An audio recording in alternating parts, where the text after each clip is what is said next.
जय हिंद जय भारत मित्रों, हूँ मनीष सिंधी आप सर्वे विद्यार्थी मित्रों स्वागत करूँ छू वेब संकुलना ऑनलाइन प्लेटफॉर्म पर। आज આપણે ડેલી કરંટ અફેર્સની અંદર ચર્ચા કરીશું 28 મે 2023ના મોસ્ટ આઈએમપી કરંટ અફેર્સ જે આપણી આવનારી પરીક્ષા માટે ખૂબ જ ઉપયોગી થઈ શકે એમ છે।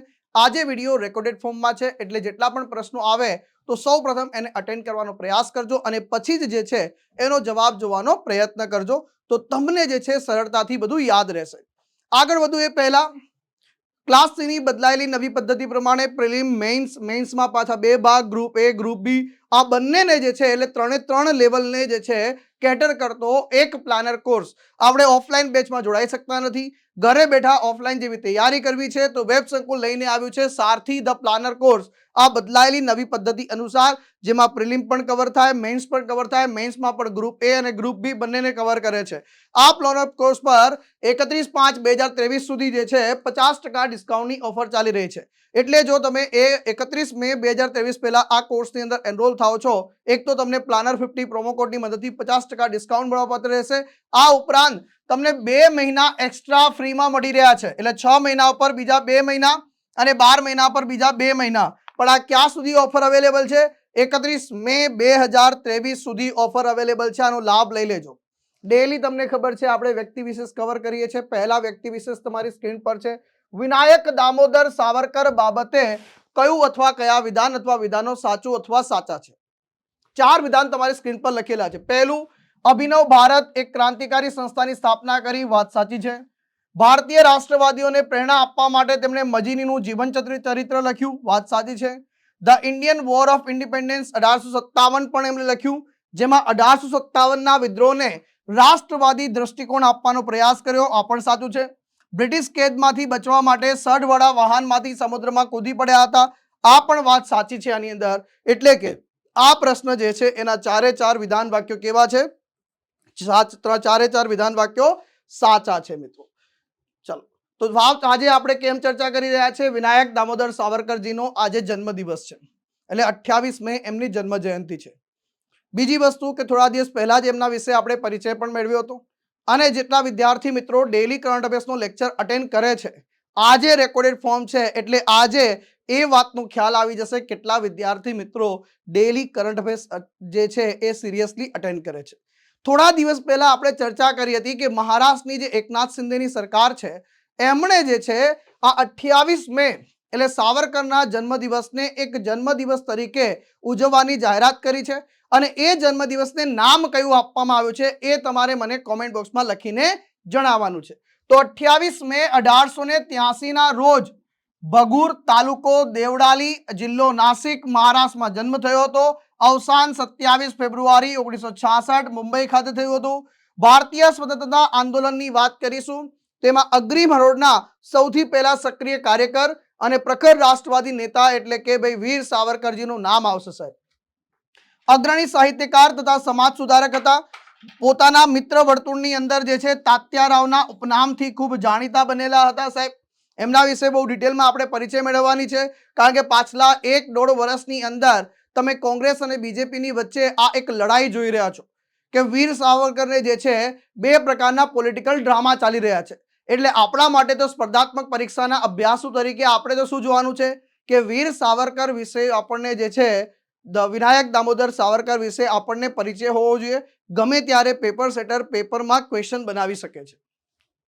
મોટા ભાઈ બાબારાવ જે છે એમને જે છે સ્વાતંત્ર્ય સંગ્રામમાં ભાગ લીધો એટલે કાલા પાણીની જે છે જન્મ ટીપની એમને સજા કરવામાં આવી અને વીર સાવરકરજીને પણ કાલા પાણીની સજા કરવામાં આવી। આ આપણા ભારતીય સ્વતંત્રતા ઇતિહાસમાં એક જ પરિવારમાંથી બે ભાઈઓને કાલા પાણીની સજા આપવામાં આવી હોય એવું આંદામાનની સેલ્યુલર જેલ એ વખતે કહેવામાં આવતી સૌથી ભયંકર જેલ એમાં જે છે આ લોકોને પૂરી દેવામાં આવ્યા હતા અને આવો પહેલો કિસ્સો જોવા મળે છે। 1903માં રાષ્ટ્રભક્તિથી ઓતપોત એમની જે છે પ્રથમ કવિતા એટલે જયોસ્તુતેની જે છે એમની રચના અને તેની સાથે જ એમણે સાહિત્ય સર્જનની શરૂઆત કરી હતી। આ જીપીએસસીમાં પીવાયક્યુમાં પૂછાઈ ગયેલો પ્રશ્ન છે તો આને જરા નોંધ કરી લેજો। આગળ વધીએ નેક્સ્ટ ટોપિક પર જઈએ। આનાથી સંદર્ભમાં એટલે કે આગળ આપણે ડિટેલમાં પરિચય મેળવવાનો છે કે ઇટાલીના સ્વાતંત્ર્ય સંગ્રામના કર્ણધાર કોઈ હતા તો જોસેફ મેજીની જે છે એમના દ્વારા લખાયેલ ચરિત્રનું એમણે પોતે પ્રકાશન કર્યું ભાઈ અહીંયા જેથી કરીને ભારતના લોકોની અંદર પણ સ્વાતંત્ર્ય પ્રેમ જાગે. 1910માં બ્રિટિશ સામ્રાજ્યવાદીઓના હાથમાંથી છટકવા માટે ફ્રાન્સના માર્સેલ્સ બંદર નજીક જહાજના સોચકૂપમાંથી દરિયામાં મારેલી એમની ઐતિહાસિક છલાંગ એ આજે પણ આખા વિશ્વની અંદર ખૂબ જાણીતી છે. ડિસેમ્બર 1910માં કાલાપાનીની જે છે કઠોર સજા એ બહુ જે છે એમના માટે ઓળખાય છે. મરાઠીમાં રચેલું કમલા શીર્ષક હેઠળનું તેમનું મહાકાવ્ય સેલ્યુલર જેલની અંદર એકલ કોટડીમાં નિર્માણ પામ્યું હતું સાહેબ. આના સંદર્ભમાં જે છે બહુ અદ્ભુત છે અને ઇતિહાસકારો જે છે ઘણા મતાંતર હોઈ શકે છે, પરંતુ ઇતિહાસકારો માને છે કે એમની બુદ્ધિ ક્ષમતા બહુ અદ્ભુત હતી સાહેબ. એ વખતે જેલમાં લખવાના સાધનોના અભાવે ખીલ્લી જેવી કોઈ અણીદાર વસ્તુથી દરરોજ 2 પંક્તિઓ કોટડીની દિવાલ પર કોતરતા, પછી એ જ પંક્તિઓ જે છે ગોખી નાખતા અને ત્યારબાદ એને ભૂસી નાખી નવી પંક્તિઓ એના ઉપર લખતા સાહેબ. એટલે વિચાર કરો, આખું આખું મહાકાવ્યની રચના જે છે એમને મસ્તિષ્કમાં કંઠસ્થ કરી લીધું સાહેબ. અને આવું તો સાહેબ ઇતિહાસકારો સન્માન આપે એ વાત અલગ જ છે સાહેબ. અહીંયા 1924ના જાન્યુઆરી માસમાં 2 શરતોને આધારે આધીન વીર સાવરકરજીને જે છે રત્નાગીરી ખાતે સ્થાનબંધ એટલે એક જ જગ્યાએ સ્થાનબંધ કરવામાં આવે છે. રાજકારણમાં ભાગ લેવો નહીં અને રત્નાગીરી જિલ્લાની સરહદની બહાર જવું નહીં. માર્ચ 1927ની 1લી તારીખે રત્નાગીરી ખાતે મહાત્મા ગાંધી અને વીર સાવરકરની મુલાકાત થાય છે ભાઈ. તો આ પરીક્ષામાં મહત્વપૂર્ણ છે કે મહાત્મા ગાંધીજી અને વીર સાવરકરની મુલાકાત જે છે કયા વર્ષે અને ક્યારે થાય છે અને કઈ જગ્યાએ થાય છે. અહીંયા મહાત્મા ગાંધીજીના સંદર્ભમાં આ પ્રશ્નો મહત્વપૂર્ણ બની જાય છે. મહાત્મા ગાંધીજીની હત્યા અને એના પછી વાત કરીએ તો એક આરોપ વીર સાવરકર પર બી લાગ્યો કે મહાત્મા ગાંધીજીની હત્યામાં વીર સાવરકરનો પણ હાથ છે અને એમના ઉપર જે છે ધરપકડ કરવામાં આવે છે અને બીજા પણ જે આરોપી હતા એમની સાથે જે છે કેસ ચલાવવામાં આવે છે. પરંતુ સેશન્સ જજના ફેબ્રુઆરી 1949માં ચુકાદાના કારણે એમને નિર્દોષ જાહેર કરવામાં આવે છે. એપ્રિલ 1950માં પાકિસ્તાનના પંતપ્રધાન લિયાકત અલી ખાનની જે છે એમના સાથે મુલાકાતના કારણે ભાઈ સાવરકરજીની ફરીથી ધરપકડ કરવામાં આવી હતી અને અહીંયા એમની અંતિમ ધરપકડ છે એમના જીવનની કહી શકાય. ત્યાર પછી ઓક્ટોબર 1964માં ભારત સરકારે, જો ધ્યાનથી સાંભળજો, ઓક્ટોબર 1964ની વાત છે, ભારત સરકારે અહીંયા જે છે માસિક ₹300ના પેન્શન દ્વારા એમનું સન્માન કર્યું હતું. 1966ની અંદર સ્વૈચ્છિક રીતે જે છે અન્નજળનો ત્યાગ કરી દે છે અને 26 દિવસ બાદ 83 વર્ષની ઉંમરે એમનું અવસાન થઈ જાય છે. અહીંયા કમલા મહાકાવ્ય માટે ખૂબ જ જાણીતા બને છે. ગદ્ય સાહિત્યની અંદર માજી જન્મ ઠેપ, એ યાદ રાખજો, એનો ગુજરાતીમાં અનુવાદ થાય છે મારી જન્મ ટીપ, જે પરીક્ષામાં પૂછાઈ ગયેલો પ્રશ્ન છે. કદાચ PYQ થોડા સોલ્વ કરજો. અને 1857નો જે છે સ્વાતંત્ર્ય સંગ્રામ એ જે છે એમણે પોતાની દ્રષ્ટિએ અલગ રીતે લખ્યો. 28 મે 2023ના રોજ શ્રી વિનાયક દામોદર સાવરકરની કઈ છે તો 140મી જન્મ જયંતિ છે. એક એવા ઇતિહાસકાર પણ હતા જેમણે 1857નો જે પ્રથમ સ્વતંત્રતા સંગ્રામ હતો મિત્રો, એને જીવંત અહેવાલ રૂપી ઇતિહાસ the Indian war of independence નામના પુસ્તકમાં જે છે, અને બ્રિટિશ શાસકો એનાથી જે છે બહુ હલી ગયા અને પછી જે છે અહીંથી મોટી જે છે સમસ્યા એમના જીવનમાં ઊભી થાય છે. મૂળ મરાઠી ભાષામાં આ જે સાલમાં લખાઈ હતી, જેને અંગ્રેજી ભાષામાં અનુવાદિત ઇન્ડિયા ઇન્ડિપેન્ડન્સ હાઉસમાં રહીને 6 જેટલા વિદ્યાર્થીઓએ જે છે આનું કહીએ કે ટ્રાન્સલેશન અંગ્રેજી ભાષામાં કર્યું હતું. તો મૂળ કઈ ભાષામાં હતું? મરાઠી ભાષાની અંદર. આ પુસ્તકનું મુદ્રણ જે છે એ કાર્ય ઇંગ્લેન્ડ અને જર્મનીમાં પણ ન થઈ શક્યું. અંતમાં પછી 1909ની વર્ષ આવે છે, હોલેન્ડમાં મુદ્રિત થાય છે. અને યાદ રાખજો કયું છે અંગ્રેજી ભાષામાં ક્યાં મુદ્રિત થાય છે? હોલેન્ડમાં થાય છે. આ પુસ્તક ધીરે ધીરે અનુવાદ થઈને અલગ અલગ ભાષામાં અનુવાદ થાય છે. નાસિક જિલ્લાના કલેક્ટર જેક્સનની હત્યા માટે નાસિક ષડયંત્ર કાંડ અંતર્ગત સાવરકરને 11 એપ્રિલે શું કરવામાં આવે છે? એ વખતના સમયગાળાની અંદર જે છે કાલા પાણીની સજા ફરકાવવામાં આવે છે. તો આ હતા વિનાયક દામોદર સાવરકરનો જીવન પરિચય. એક નાનકડો જીવન પરિચય આપણા લેક્ચરની અંદર જોવાનો પ્રયાસ કર્યો છે. આપણે પોલિટિકલ ડ્રામાથી થોડું દૂર રહીને આપણે સ્પર્ધાત્મક પરીક્ષાના અભ્યાસુ છીએ, તો આપણે જે સારી નરસી બધી વાતોનું ધ્યાન રાખવું પડતું હોય છે. તો આપણે પરીક્ષામાં શું પૂછાઈ શકે છે એના પર વધારે ફોકસ કરવાનું, નહીં કે રાજકીય ડ્રામા શું ચાલી રહ્યો છે. ત્યાર પછી હાલમાં સમાચારોમાં રહેલ આ જુગલબંધી શું છે? આ ભાઈ જુગલબંધી જે છે તો અહીંયા જે છે મુન્ના લગેરો મુન્નાભાઈ નથી, એટલે મુન્નાભાઈ અને સર્કિટની જુગલબંધી નથી. ઓપ્શનની અંદર શું છે? તો ઓપ્શનમાં જવાબ આવશે એઆઈ ચેટબોટ. કયો જવાબ આવશે? Artificial intelligence chatbot. ભારતના સંદર્ભમાં છે, આપણા દેશના સંદર્ભમાં છે. તો માઇક્રોસોફ્ટ જે છે એને આર્ટિફિશિયલ ઇન્ટેલિજન્સ જુગલબંધી લોન્ચ કરી છે. એટલે કે ભારતના ગ્રામીણ ભારતના લોકોને એમની જ ભાષામાં સરકારી યોજનાઓની તમામ માહિતી જાણકારી આપવા માટે જુગલબંધી એઆઈ ચેટબોટ લોન્ચ કર્યું છે સાહેબ. એટલું જ નહીં, આને જે છે કે લોકપ્રિય મેસેજિંગ પ્લેટફોર્મ એટલે કે વોટ્સઅપ સાથે પણ ઇન્ટિગ્રેટ કર્યું છે. આને વોટ્સઅપ સાથે પણ ઇન્ટિગ્રેટ કરવામાં આવ્યું છે. આ ઉપરાંત બહુભાષી ચેટબોટ છે, એટલે ઘણી બધી ભાષામાં છે. આપણે ભારત સરકાર દ્વારા બનાવેલું ભાષીની સોફ્ટવેર જે અભિગમ છે આપણું ભાષીની, એના દ્વારા આને વિવિધ ભાષાઓમાં ટ્રાન્સલેટ કરવામાં આવી રહ્યું છે. તેના માટે જે છે વોટ્સઅપ સાથે પણ ભાગીદારી કરવામાં આવી છે. એટલે જો બોટની અંદર જો પણ પ્રકારની જે માહિતી છે એ લખશે, ક્વેશ્ચન લખશે, એટલે સામે જે છે એમને શું થશે? સરકારી યોજનાઓની જે છે માહિતી મળી જશે. ભાઈ, આ કયા લોકો માટે લોન્ચ કરવામાં આવી છે? એવા ગ્રામીણ વિસ્તારના લોકો કે જ્યાં ના તો મીડિયા પહોંચી શકે છે, એટલે કે એમના ઘરે ટીવી વગેરેનો જે અભાવ છે એના લીધે શું છે કે યોગ્ય રીતે માહિતી એમના સુધી પ્રદાન પહોંચી શકતી નથી. એવા ગ્રામીણ અને દૂર દરાજ ઇલાકા માટે જે છે આ શરૂ કરવામાં આવ્યું છે. ધ્યાન રાખજો, આ ચેટબોટ એઆઈ ફોર ભારત દ્વારા આઈઆઈટી મદ્રાસના સહયોગથી, કોના સહયોગથી? આઈઆઈટી મદ્રાસના સહયોગથી જે છે અહીંયા માઇક્રોસોફ્ટ દ્વારા લોન્ચ કરવામાં આવ્યું છે. આનું ટ્રાયલ વર્ઝન જે છે નવી દિલ્હી નજીકના ગામ બિવાનમાં એનું પરીક્ષણ પણ કરવામાં આવ્યું એપ્રિલ મહિનાની અંદર. એપ્રિલ 2023ની અંદર પરીક્ષણ સફળ રહ્યું, એટલે હવે અહીંયા લોન્ચ કરી દેવામાં આવ્યું છે. ગ્રામીણ ભારતના એવા ક્ષેત્રોને કવર કરશે કે જ્યાં વધારે ટેકનિકલ સુવિધાઓ પહોંચી શકતી નથી, અને એને કવર કરવા માટે જે છે આ અદ્ભુત એઆઈનો એટલે કે નવી ટેકનોલોજીનો ઉપયોગ ભારત સરકાર કરી રહી છે. માઇક્રોસોફ્ટ તમને ખબર છે કે બહુરાષ્ટ્રીય ટેકનોલોજી કંપની છે જે કોમ્પ્યુટર સોફ્ટવેર બનાવે છે, કન્ઝ્યુમર ઇલેક્ટ્રોનિક્સ અને ઓનલાઈન સેવાઓના વિકાસ, ઉત્પાદન, લાયસન્સ, સમર્થન અને વેચાણ કરે છે. આ એમેઝોન, એપલ, ગૂગલ અને ફેસબુકની વાત કરીએ, સાથેની જે છે 5 મોટી અમેરિકન માહિતી ટેકનોલોજી કંપનીઓના નામ યાદ રાખજો. પરીક્ષામાં એક વખત જીપીએસસીએ આ લાઈન મૂકી અને બધા કન્ફ્યુઝ થઈ ગયા ભાઈ કે આની અંદર શું આવશે. તો આ જે છે યાદ રાખી લેજો આની અંદર.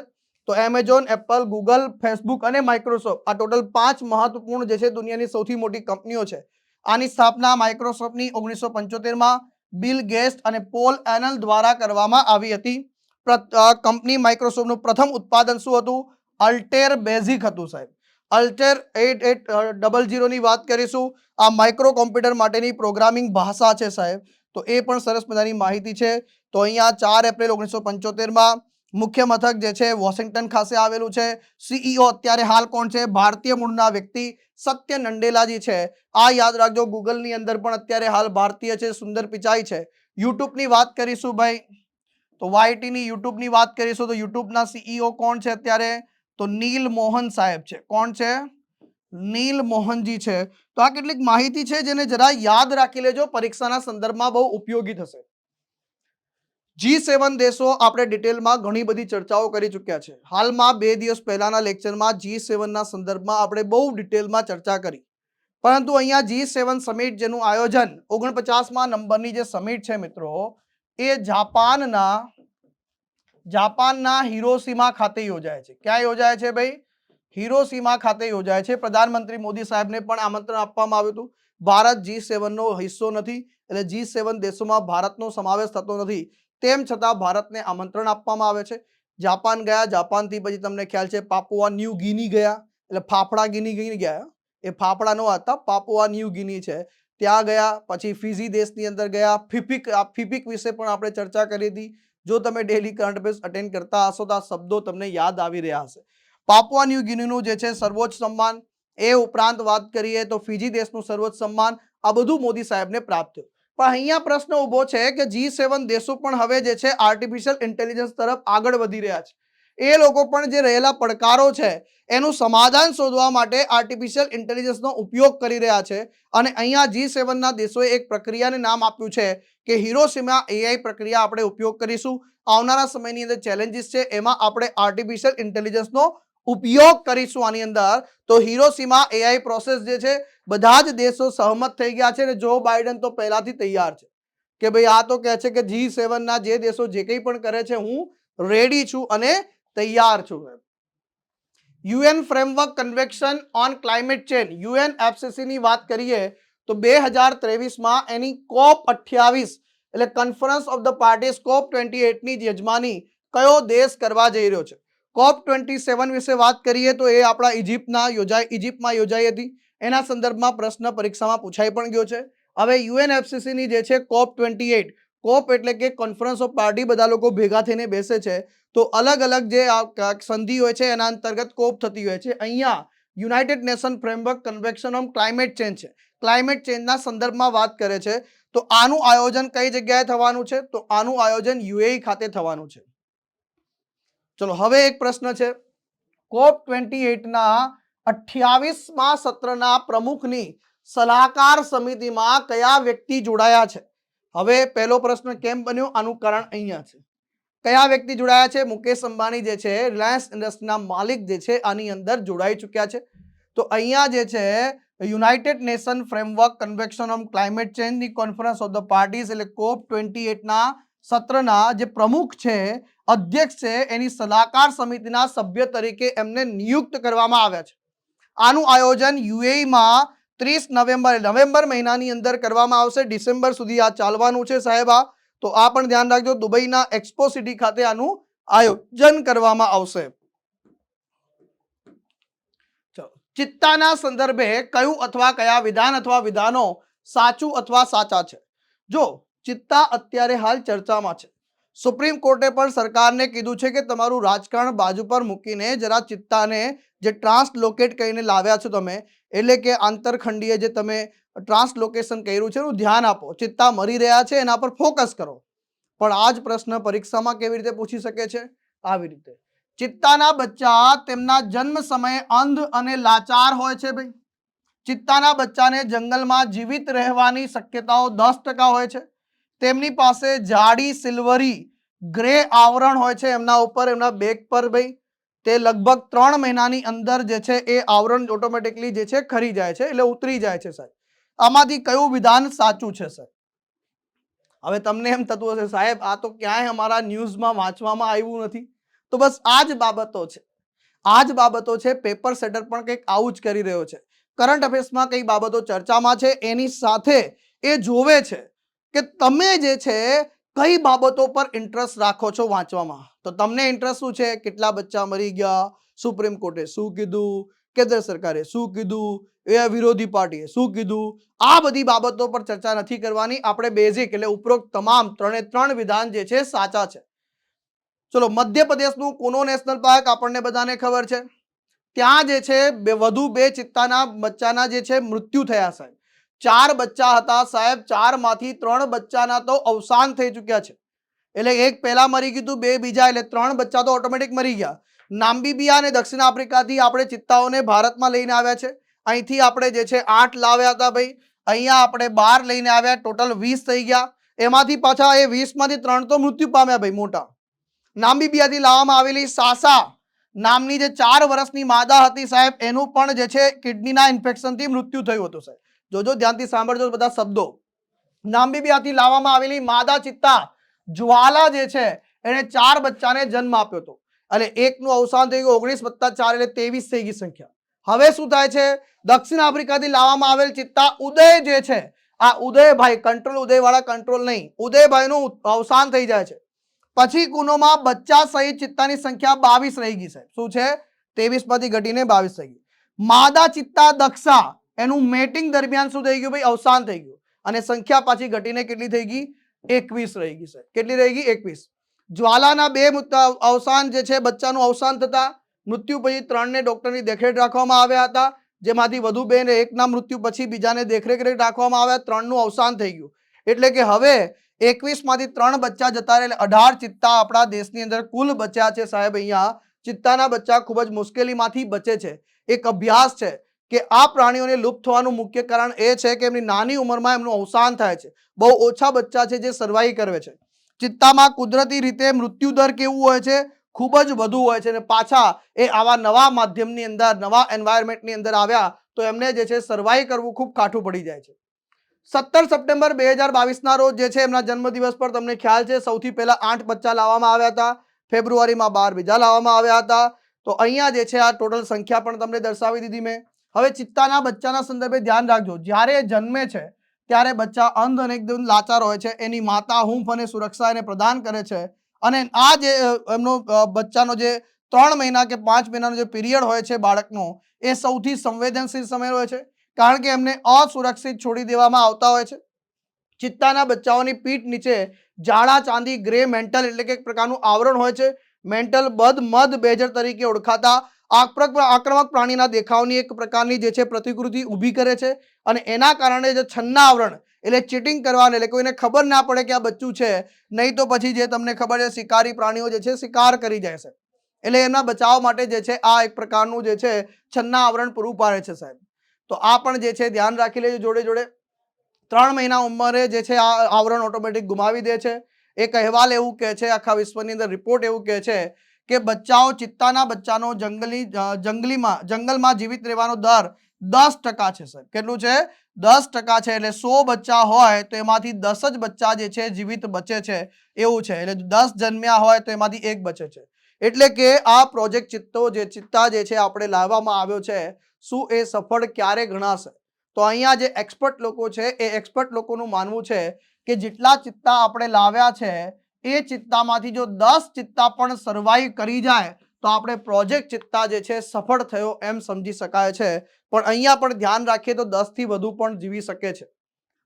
નીચેનામાંથી કયું અથવા કયા વિધાન અથવા વિધાનો સાચું અથવા સાચા છે? જિમ્બાબ્વેને હેન્કેના વાર્ષિક દુઃખી દેશોનું જે રેન્કિંગ છે, એટલે કે હેન્કેસ એન્યુઅલ માઇઝરી ઇન્ડેક્સ, એટલે કે દયનીય પરિસ્થિતિ કહી શકો, દુઃખી ઇન્ડેક્સ કહી શકો, આમાં સૌથી દુઃખી દેશનો ક્રમ, અહીંયા ઘણી વખતે આ લોકો શું કરતા હોય છે, પેપર સેટર માની લે કે ન્યૂઝપેપર વાળા અહીંયા 2022 લખેલો છે, ઘણી જગ્યાએ તમને 2023 લખેલો જોવા મળશે, પણ ઇન્ડેક્સ તો પાછલા વર્ષનો જ હોય. આ વર્ષ તો હજી પૂરું થયું નથી, તો 2022 જે ઇન્ડેક્સ છે એની વાત કરીશું તો એમાં જિમ્બાબ્વે સૌથી દુઃખી દેશ ગણવામાં આવ્યો છે. ભારતને 113મું સ્થાન આપવામાં આવ્યું છે. જાપાન સૌથી ઓછો દુઃખી દેશ તરીકે આ ઇન્ડેક્સમાં ઉભરી આવ્યો છે. તો ભાઈ અહીંયા જે છે પહેલું વિધાન સાચું છે, આ ખોટું છે, આ ખોટું છે સર, બંને ખોટા છે. એટલે ફક્ત એક વિધાન કેવું છે? સાચું છે. પ્રસિદ્ધ અર્થશાસ્ત્રી છે સ્ટીવ હેન્કને જે વાત કરીશું વાર્ષિક દુઃખી દેશોના રેન્કિંગ એટલે કે એન્યુઅલ માઇઝરી ઇન્ડેક્સની વાત કરીશું. અહીંયા તમે જે છે પરીક્ષામાં કદાચ તમને દુઃખી પણ આપી શકે છે અથવા તો દયનીય દેશોના ઇન્ડેક્સની પણ વાત કરી શકે છે. તો એ પણ ધ્યાન રાખજો. જિમ્બાબ્વે જે છે વિશ્વમાં સૌથી નાખુશ દેશોની યાદીમાં નંબર 1 પર છે. અહીંયા જિમ્બાબ્વે જોશો વર્લ્ડ્સ મોસ્ટ મિઝરેબલ કન્ટ્રીઝ, એમાં જિમ્બાબ્વે છે, વેનેઝુએલા છે, સિરિયા છે, લેબનોન છે, સુદાન છે, અને સાહેબ નવાઈ લાગે છે કે આર્જેન્ટિના જેવો દેશ પણ આની અંદર રેન્કિંગમાં આવે છે સાહેબ. આ રેન્કિંગમાં કુલ 157 દેશોનો સમાવેશ કરવામાં આવ્યો છે ભાઈ. આ યાદીમાં ભારતને 103માં ક્રમાંક પર રાખવામાં આવ્યો છે. આ રિપોર્ટ અનુસાર ભારતમાં બેરોજગારીમાંથી પસાર થઈ રહ્યું છે અને એટલા માટે જે છે આ ઇન્ડેક્સ છે, નહીં તો આનાથી સારો ઇન્ડેક્સ જે છે રેન્ક હોઈ શકતો હતો ભાઈ. પરંતુ અહીંયા જે છે ભારત બેરોજગારીના દરમાંથી પસાર થઈ રહ્યું છે અને અમેરિકા 134માં સ્થાન પર છે. એટલે કે ભાઈ અહીંયા તમને એવું લાગતું હશે સાહેબ 103 કેવી રીતે સારો ગણાય? તો જો અહીંયા જેમ રેન્ક પહેલો, બીજો, ત્રીજો, આ રેન્ક કોને બતાવે છે ભાઈ? આ રેન્ક બતાવે છે જે સૌથી વધારે નાખુશ છે લોકો જે દેશની અંદર, એમનો રેન્ક ઉપર છે, અને જેમનો સુખી છે દેશોનો રેન્ક બિલકુલ નીચે છે ભાઈ. એટલે કે અહીંયા રેન્ક 1 આવો એટલે કે સૌથી નાખુશ દેશ, સૌથી દુઃખી દેશ, સૌથી દયનીય પરિસ્થિતિ ધરાવતો દેશ. પરંતુ જો કોઈનો રેન્ક 157 આવે છે એનો મતલબ છે એ સૌથી સુખી દેશ છે, એટલે દયનીય પરિસ્થિતિ જેવું કાંઈ છે નહીં. તો એ પણ ખાસ ધ્યાન રાખી લેશું આની અંદર. તો આ સરસ મજાની માહિતી છે ભાઈ. ફિનલેન્ડની વાત કરીશું. વર્લ્ડ હેપીનેસ ઇન્ડેક્સની અંદર જ્યારે આપણે ચર્ચા કરીએ છીએ ત્યારે સતત 6 વર્ષ સુધી જે છે હેપીનેસ સુખાકારી ઇન્ડેક્સની અંદર ફિનલેન્ડ જે છે પહેલા નંબર રહ્યું છે. પણ આ ઇન્ડેક્સની અંદર જે છે અહીંયા 109મું સ્થાન આપવામાં આવ્યું છે. કયું? 109મું સ્થાન આપવામાં આવ્યું છે. આમાં કહેવામાં આવ્યું છે કે સ્વિટ્ઝરલેન્ડ દુનિયાનો સૌથી સુખી દેશ છે, એટલે કે ત્યાંના લોકો સૌથી સુખી છે ભાઈ. સ્વિટ્ઝરલેન્ડ આપ્યું છે, યાદ રાખજો. એના પછી જે વાત કરીએ તો બીજા નંબરે આવે છે કુવૈત.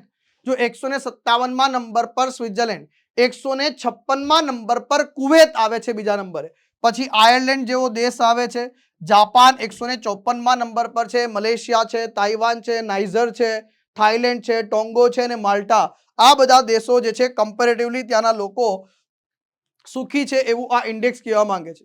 परंतु मनीष सिंधी स्पेशल एवी रीते केवुं पूरुं थाय, ताजेतરના इंडेक्सनी वात कर्या वगर पूरुं थाय नहीं भाई। वर्ल्ड प्रेस फ्रीडम इंडेक्स 2023 ની વાત કરીશું। ભારત 161 ક્રમાંક પર છે ભાઈ। કયા દેશ નોર્વે જે છે એ પહેલું સ્થાન ધરાવે છે। વિશ્વ બેંકનો લોજિસ્ટિક પરફોર્મન્સ ઇન્ડેક્સ 2023 ની વાત કરીશું। ભારત 38મા ક્રમાંક પર છે। કયા ક્રમાંક પર છે? 38મા ક્રમાંક પર છે। વિશ્વના સૌથી ધનાઢ્ય અમીર શહેરોની વાત કરવામાં આવી છે તો અમીર શહેરોની યાદીમાં જે છે ન્યુયોર્ક પહેલા નંબર પર આવે। કયા નંબર પર?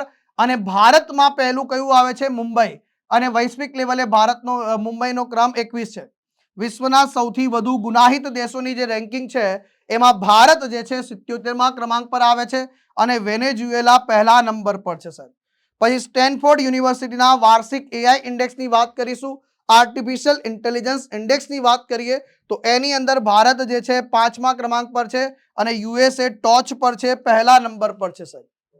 ત્યાર પછી ભારતનો સૌથી લાંબો દરિયાઈ પુલ મુંબઈ ટ્રાન્સ હાર્બર લિંક સમાચારોની અંદર ચર્ચામાં રહ્યો છે। એનો જે છે આનો માર્ગ ક્યાંથી ક્યાં સુધીનો છે? બાંદ્રાથી વરલી, અંધેરીથી ગોરેગાંવ, સિવરીથી નાવા કે વડાલાથી કુર્લા? હે ને, શૂટ આઉટ એટ વડાલા તમે જોયેલું હશે પણ એ વડાલા નથી, હે ને, અહીંયા વડાલા નહીં આવે। ત્યાર પછી બાંદ્રા વરલી સી લિંક પણ નહીં આવે સાહેબ। અહીંયા અંધેરીથી ગોરેગાંવ પણ નહીં આવે। જવાબ આવશે સિવરીથી નાવા। શું છે? સિવરીથી નાવા। નાવા સેવા પોર્ટ તમને ખ્યાલ હશે, જવાહરલાલ નહેરુ પોર્ટ ટ્રસ્ટ ક્યાં આવેલું છે? મુંબઈની અંદર આવેલું છે અને એ જે છે કનેક્ટ કરે છે। પણ અહીંયા ઉપર હેડલાઇન વાંચજો, ભારતનો સૌથી લાંબો દરિયાઈ પુલ, એ ખાસ જોજો ભાઈ, દરિયા ઉપર બનેલો ભારતનો સૌથી લાંબો પુલ જે છે પ્રધાનમંત્રી મોદી સાહેબે આની તારીફ કરી સાહેબ। એમણે સ્પેશિયલી ટ્વીટ કરી કે ભારતના સૌથી લાંબા દરિયાઈ પુલ મુંબઈ ટ્રાન્સ હાર્બર લિંક માટે એમણે ખુશી વ્યક્ત કરી કે આ નેક્સ્ટ જનરેશન આવનારી પેઢીનું જે ઇન્ફ્રાસ્ટ્રક્ચર છે અને જે છે વિશ્વની અંદર આની તારીફ થઈ રહી છે અને આને એન્જિનિયરિંગ માર્વેલ કેટેગરીમાં રાખવામાં આવ્યું છે। વંડર્સ, જે 7 વંડર્સની જ્યારે યાદી તૈયાર કરવામાં આવશે એન્જિનિયર્સની તો એની અંદર આનો સમાવેશ કરવામાં આવશે અને ઇઝ ઓફ લિવિંગ લોકો માટે જે છે એને પ્રગતિ પર લાવશે। ભારતનો સૌથી લાંબો દરિયાઈ પુલ જે છે એ પૂર્ણ થવાની કગાર પર છે। નવેમ્બર 2023ની અંદર બની જશે અને પછી જે છે તમે પણ કોઈ જોબ લઈ લેજો, જોબ લેટર લઈને આવજો, પછી આપણે બધા જોડે અહીંયા જે છે જોડે ફરવા જઈશું અને આ બ્રિજની મુલાકાત લઈશું અને જોઈશું અને પછી આપણે રેટિંગ આપીશું અને પછી દુનિયાના અમેરિકાને કહીશું, ત્યાં ડોનાલ્ડ ટ્રમ્પ જો કદાચ રાષ્ટ્રપતિ બની જાય ફરીથી અથવા જો બાઇડન બની જાય તો એને આપણે ફોન કરીને કહીશું કે આને જે છે 7 વન્ડર્સ ઓફ ધ વર્લ્ડમાં સમાવેશ કરવામાં આવે। પણ આના વિશે ડિટેલમાં પરિચય મેળવી લઈએ। પહેલા તો હાલમાં કેમ ચર્ચામાં આવ્યું? કારણ કે મુંબઈ ટ્રાન્સ હાર્બર લિંક પર હાલમાં ત્યાંના મુખ્યમંત્રી એકનાથ શિંદે અને ઉપમુખ્યમંત્રી જે છે એમણે એક બસને રવાના કરી ટેસ્ટિંગ માટે કે આ ખરેખર કેવું કાર્ય કરે છે। આના વિશે એક તો આ 22 કિલોમીટર લાંબો 6 લેનનો ભારતનો સૌથી લાંબો દરિયાઈ જે છે પુલ છે જે સિવરીથી નાવાને કનેક્ટ કરશે। આ દક્ષિણ મુંબઈ અને રાયગઢ વચ્ચે જે છે એક ટ્રાન્સપોર્ટેશન ઇઝ બનાવશે। સમયગાળા જે છે 2 થી 2.5 કલાકનો જે સમયગાળો છે એને 20 મિનિટમાં ટ્રાન્સફર કરશે। અને મુંબઈ જે લોકો ફરવા ગયા હશે એમને ખ્યાલ હશે કે મુંબઈ જે છે એક જગ્યાથી બીજી જગ્યાએ પહોંચવા માટે સમય બહુ વધારે લાગે છે। અહીંયા સમયની કટોતી થઈ રહી છે, ટ્રાફિકમાં પણ ઘટાડો થશે।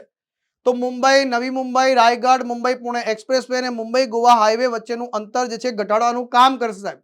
અને તમે વિચાર કરો કે જે જગ્યાએ તમને 2.5 કલાક લાગે છે એની જગ્યાએ તમે માત્ર 20 મિનિટમાં પહોંચી જાઓ તો કેવું અદ્ભુત છે। લગભગ બનતા બનતા અને 3 દાયકા નીકળી ચૂક્યા છે સાહેબ।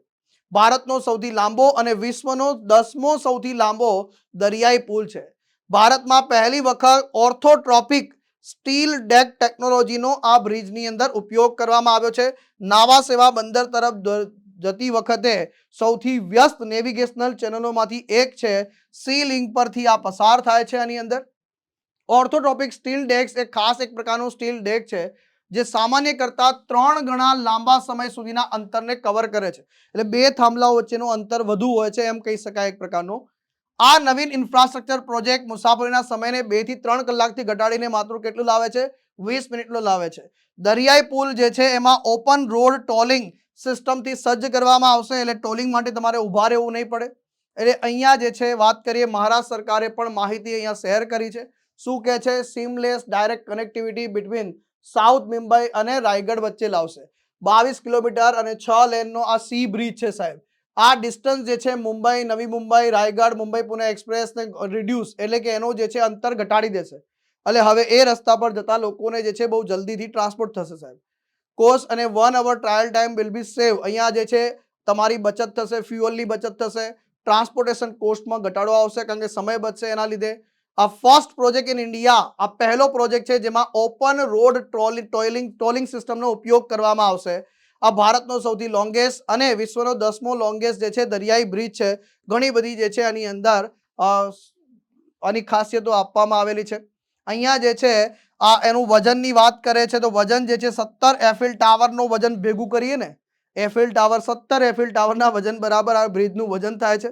એની અંદર જે છે 1,70,000 મેટ્રિક ટન ઓફ સ્ટીલનો ઉપયોગ કરવામાં આવ્યો છે. આ ઉપરાંત 4 times the diameter of the earth, એટલે આપણા જે છે 48,000 કિલોમીટર લોંગ પ્રેશરિંગ વાયર જે છે આની અંદર ઉપયોગ કરવામાં આવે છે. એટલે કે આપણા જે ડાયામીટર, અર્થના ડાયામીટર જે છે 4 ટાઈમ જે છે એવા વાયરો આની અંદર ઉપયોગ કરવામાં આવે છે. તો વિચાર કરી શકો શા માટે આને એન્જિનિયર માર્વેલ તરીકે ઓળખવામાં આવી રહ્યો છે. ત્યાર પછી સૌપ્રથમ માઇનિંગ સ્ટાર્ટઅપ સમિટ જે છે કયા સ્થળે યોજાઈ હતી? પુણે, મુંબઈ, નવી દિલ્હી, અમદાવાદ. તો આની અંદર જવાબ આવશે ભાઈ મુંબઈ ખાતે યોજાઈ હતી સાહેબ. પહેલી વખત માઇનિંગ સ્ટાર્ટઅપ સમિટનું આયોજન જે છે આઈઆઈટી બોમ્બેના સહયોગથી, આપણા દેશના જે કોલસા અને ખાણ મંત્રાલયના સહયોગથી, અત્યારે હાલ કેન્દ્રીય સંસદીય બાબતો, કોલસા અને ખાણ મંત્રી કોણ છે? પ્રહલાદ જોશી. આ જે છે એમને આ ખાસ કરીને ઉદ્ઘાટન કરવાના છે. ક્યારે? તો 29 મેના રોજ આ જે છે સ્ટાર્ટઅપ સમિટનું ઉદ્ઘાટન કરવામાં આવે છે. ખાણકામ ક્ષેત્રે જે છે વિશ્વમાં ત્રીજું સૌથી મોટું સ્ટાર્ટઅપ ઇકોસિસ્ટમ કયું છે? તો મારો દેશ ભારત જે છે એ ત્રીજું સૌથી મોટું સ્ટાર્ટઅપ ઇકોસિસ્ટમ છે. અને આ પ્રકારના વિધાન વાક્યો તમે પરીક્ષાની અંદર જોતા હો છો તો આ ખાસ નોંધ કરવી. વિધાન વાક્યોની અંદર આ બધી બાબતો ફ્રેમ થઈ રહી છે તો એના ઉપર બી ફોકસ કરવું. અને વાત કરીશું ભાઈ કે બદલાતી ક્લાસ 3ની જે બદલાયેલી પદ્ધતિ, સાહેબ પ્રિલિમ પરીક્ષા, મેઇન્સ પરીક્ષા શું કરવું? એના માટે અલગ અલગ ક્લાસ કરવા નહીં, એક જ ક્લાસ, એટલે પ્રારંભ જે છે ક્લાસ 3 આપણી વેબ સંકુલની ઓફલાઈન બેચ શરૂ થઈ રહી છે, જ્યાં તમને પ્રિલિમ, મેઇન્સ બંને કવર કરવામાં આવશે. આના માટે 1 જૂનથી શરૂ થાય છે. સમય રહેશે સાંજે 5 થી 8 નો સાહેબ. જેટલા પણ વિદ્યાર્થી જોડાવા ઈચ્છે છે એ આજે જ આ હેલ્પલાઇન નંબર પર સંપર્ક સાધી લો. આ ઉપરાંત લક્ષ્ય જીપીએસસી સમર્થ બેચની સફળતા પછી આપણે લક્ષ્ય જીપીએસસી આ બેચ લોન્ચ કરી છે. આ ઓફલાઈન ક્લાસ 1-2 માટેની ડેડિકેટેડ બેચ છે. તમે પણ આનામાં જોડાવા ઈચ્છો છો તો શરૂ થાય છે 7 જૂનથી. ક્યારથી શરૂ થાય છે? 7 જૂનથી. સમય શું રહેશે? તો 5 થી 8 નો ઇવનિંગ બેચ છે. ઘણા બધા વિદ્યાર્થી મિત્રોની ડિમાન્ડ હતી કે સર ઇવનિંગ બેચ શરૂ કરો, તો આ તમારી વચ્ચે લઈને આવ્યા છે. જેટલા પણ વિદ્યાર્થી મિત્રો આમાં જોડાવા ઈચ્છે છે એ આજે જ જે છે આપેલા હેલ્પલાઇન નંબર પર પોતાનું નામ રજીસ્ટર કરી લે. જો લેક્ચર તમે શરૂથી લઈને અંત સુધી જોયો છે તો મને એક પ્રશ્નનો જવાબ આપજો વિદ્યાર્થી મિત્રો, એટલે મને ખ્યાલ આવે કે ભાઈ વીર સાવરકરજી જે છે એમની મરણ તિથિ કઈ છે, એટલે કે એમનો નિર્વાણ દિવસ કઈ તારીખે આવે છે, એ તમારે મને નીચે કોમેન્ટ બોક્સમાં લખીને જણાવવાનું છે. લેક્ચર પસંદ આવ્યો હોય તો લાઈક કરજો, અન્ય મિત્રો સાથે આ લેક્ચરની લિંકને શેર કરજો અને મળીશું આપણે ફરીથી નેક્સ્ટ લેક્ચરની અંદર. ટિલ ધેન મને રજા આપો. બાય બાય, ટેક કેર, જય હિન્દ, જય ભારત.